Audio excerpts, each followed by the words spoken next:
John Cena is coming toward his final match. A lot of people have a pretty strong assumption of who it's going to be against, but let's throw a couple dark horses out there anyway as we get ready for John Cena's last match next month.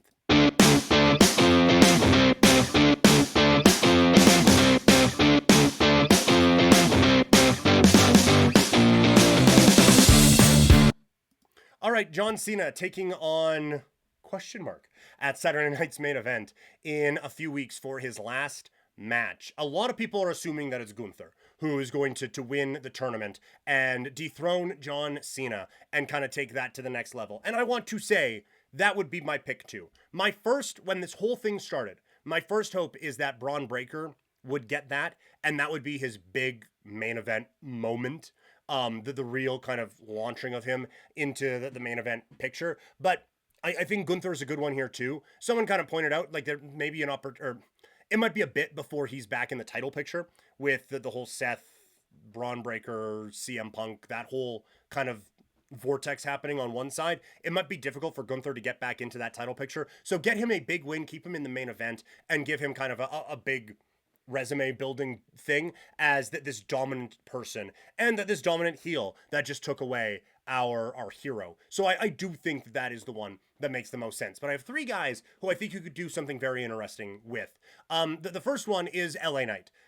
Hey, could this guy be something?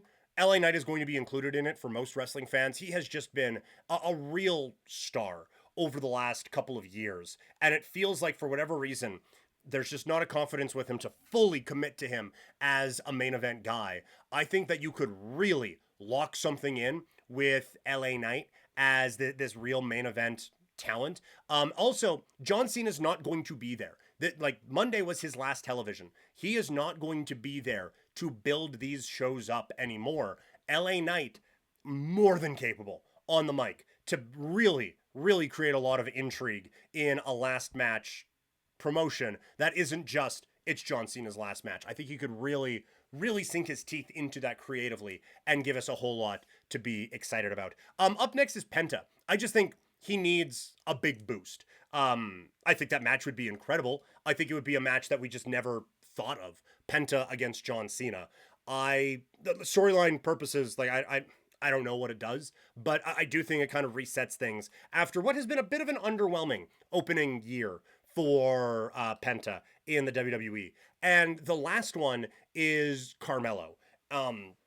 Again, I feel like there's been a bit of a ball drop here with him, but after Trick Williams' last man standing with Ricky Saints, Trick I think is pretty well done with the WWE, or sorry, with the NXT stuff.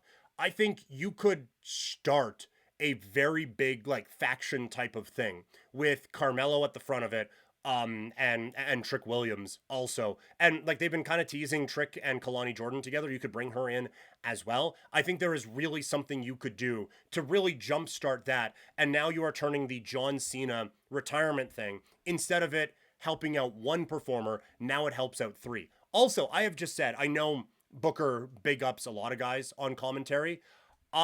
He goes the extra mile in standing up for Trick. I do wonder if there is a thing where Booker T could be the manager of a Carmelo, Trick, and Kalani Jordan group. And you could kind of tie in Booker T. He had feuds with John Cena. You could tie that in pretty easily. And now you have a new dominant faction going into 2026. So those are just the some of the other ones that could win, but won't, because Gunther probably is going to, as we get ready for Saturday night's main event.